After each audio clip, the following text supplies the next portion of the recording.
Hi guys, welcome to Mondays with the Millennial Chef. What I'm going to make for you tonight are meatballs, and the recipe I'm using is Mama Leone. I'm going to use her recipe, but I'm going to tweak it just a little bit to make it a little bit of my own. So Presley's running around the back.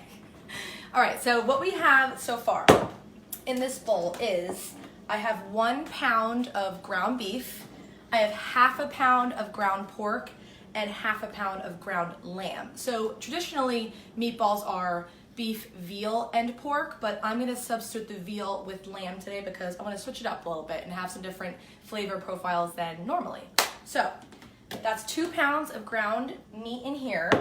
And next, this little tool here, also gifted from my mother, is a garlic press, and it makes mincing up garlic really easy. So instead of dicing it, I'm mincing it up on the cutting board and putting it in here. I'm simply gonna put it in this garlic press and you'll see how I do it. So I have 2 cloves of garlic here. This one's kind of all mushed together. So I took the casing off, I took the layer off, and look, so this little thing here goes onto the garlic, and then it simply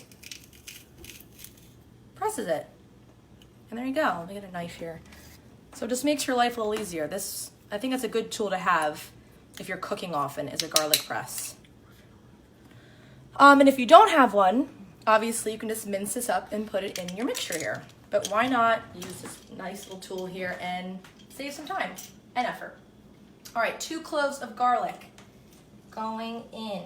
Need to use your muscles for this. Okay, you can do 2 cloves, you can do 1 clove, you can do 3. The ingredients in meatballs are pretty lenient here, so I'm gonna give you an estimate, but you can kind of play around with what you want. The only thing you should be careful with is the breadcrumbs, because if you put too much breadcrumb in, it's gonna be dry and it's gonna taste like breadcrumbs versus tasting like meat. So that's the only thing you have to be pretty careful with. Okay, 2 cloves of garlic in. I'm getting this this is getting hot. I'm getting this cast iron skillet nice and hot here because tonight I'm gonna be frying up the meatballs versus baking them like I usually do, because it's quicker. Baking takes about 25 minutes, so I wanna show you guys how to do it on the stovetop. And it gives it a nice golden brown crust. You'll see it's really nice. All right, so for anyone who's just tuning in, I am making meatballs tonight. In here I have 1 pound of ground beef, half a pound of pork, and half a pound of lamb. And I just ground in 2 cloves of garlic. Next, I'm gonna put in some pecorino. You can obviously do Parmesan as well, but I'm doing pecorino because I have it and I like it. So again, with the measurements, it's lenient. I'm gonna do roughly half a cup here. But if you go a little too much on the cheese, it's actually just gonna make it taste better. So let's go with that to half a cup. Next, I'm gonna put in 1 egg. You could do, with 2 pounds, you could probably do 1 or 2 eggs, whatever you want. I'm gonna do 1. Making a mess here. Getting excited. Usually much better at cracking eggs than that. I got excited, so I cracked it. Okay. 1 egg is in. Wash my hands. We don't want any raw egg in there. Hold on. Okay. So we have 1 egg just went in. Next, here's what we're gonna do with the breadcrumbs. So I am using Italian seasoned breadcrumbs. And you could obviously use panko, you could use regular, you could make your own and pulse up some stale bread if you want, but I'm gonna use some seasoned Italian right now. And I'm gonna start with maybe 1/4 of a cup of breadcrumb, right? And then after I mix it around, I'm gonna see how they feel. And if it feels like a little bit wet, I'm gonna add a little more, but start small, and then obviously you can add more if it feels a little wet. Don't go too heavy, and then you're kind of screwed. All right, next I'm going to, okay, so this is obviously not a traditional ingredient that you put in meatballs, but I'm gonna put in a little bit of Greek yogurt that's gonna add some moisture into this. You could obviously do a splash of milk. A lot of Italians do that as well, but I'm gonna do some Greek yogurt tonight. So again, switch it up and make it my own here. So I'm gonna put in 1 tablespoon of plain Greek yogurt. That's gonna go, oh, you know what would be really great is ricotta cheese. If you have that would go beautifully in a meatball. I'm gonna go a little more actually. So let's go 1.5 tablespoons is going in next. And then goes in the seasonings. So salt, pepper, and if I had fresh herbs, I would be putting them in there, but I don't have any fresh right now, so I'm gonna use dried and some frozen basil that I had, so it didn't go bad. All right, I'm gonna do a little bit of salt here, a couple teaspoons, because we have the pecorino cheese, and that's really, really salty, so we don't wanna go too much on the salt here. A little bit of pepper. That's in. I'm gonna do some oregano, dried oregano. Again, eyeballing this here.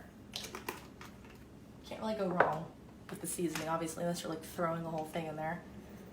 Next, Italian seasonings going in. And then lastly, my dried basil. And if you had dried parsley, that would be great too. But parsley and basil are the traditional herbs we would put in there. So if you have those two, use those. That's what Mama Leone uses, parsley and basil. So this is some dried basil, some frozen basil. I'm just gonna rip it up, put it right in there. And since it's frozen, the flavor has doled out a little bit, so you can go a little bit heavier on the basil. I'm gonna rip it up. I'm gonna do one more leaf here. Okay. Good. All right, so that is everything. We have our ground meat, we have egg, we have breadcrumb, we have cheese, we have salt and pepper. I put a little Greek yogurt for some moisture. And now the key to making meatballs is doing it with your hands, and also not over mixing your meatballs. If you over mix your meatballs, they're gonna be dense and they're gonna be tough and they're gonna be not so good. So you wanna have a light and fluffy meatball, so you wanna just do a really quick mix together with your hands and then you're done. Don't overdo this part. So here we go. Just gonna make sure, this is a little bit of a dirty job, so you just gotta go with it. You can obviously do a glove if you want, if you don't wanna get your hands all dirty, but I'm okay with that. So we're gonna simply combine everything. We're not gonna overdo it. We're not gonna make our meat tough. We're gonna quickly and lightly just make sure everything is incorporated. Already smells so good in here. Oh, there's also garlic. I think I forgot that before, and there's garlic in here too. 2 cloves of garlic. Mix this up. All right, we're almost done here. Okay, I'm gonna add in a tiny bit more breadcrumb because this consistency is a little bit wet for me. So I'm gonna put in a little bit more breadcrumb here. I'll wash my hands for 1 second just to open up this breadcrumbs. We don't wanna cross-contaminate here. My pan over here is really hot. Okay, so I'm gonna put in just a little bit more of the breadcrumb because like I said, the texture feels a little bit wet. So I want to make sure they come together. So that's just a tablespoon more of our breadcrumb. Quickly toss this together. Oh yeah, it's already better, I can feel it. Toss this together. Like I said, you can just smell the garlic right now. It smells so good. Okay, that's it. Oh. Presley's excited, the meatballs are ready here. Hold on, guys, so we can tame my dog. Presley, hey, go, come here. This is what live's all about. Having your dog be barking like a crazy person. Right, hey. All right, really quick, for anyone who doesn't know about my dog, this would be Presley Elvis.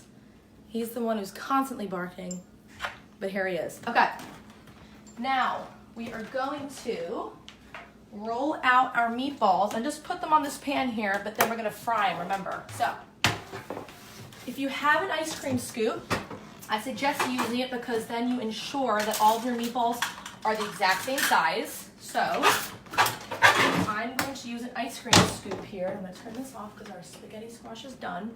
Okay, so next, you go like this, put it in your hand. These are gonna be some hefty meatballs here, so let's just go for it. So like I said, the ice cream scoop is just gonna ensure that your meatballs are all the same size. I'm gonna do 4 for us right now, so you can see how I fry up these babies, okay? Last one, right here. All right, so That one's a little bit bigger, that's okay. Let's fry up our meatballs here. Let's see if we're ready. Oh yeah, we're ready. 1, 2, 3, and 4. I'm gonna fry those up. So what did you put in the pan? Sorry? What did you put in the pan?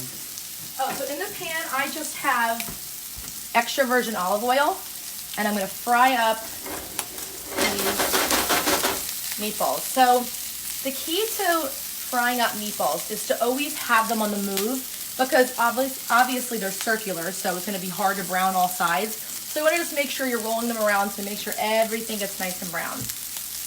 Okay. So also what I have going on here, guys, I have some jarred tomato sauce, making our lives easier here. I'm using Rouse, actually, this is my absolute favorite jarred tomato sauce. So I'm not being sponsored, but this is the best one. I always use it. So that is my go-to jarred tomato sauce, but I do not feel like making tomato sauce from scratch. Here, I'll put these over. These brown really quickly, as we can see. Oh my God, you can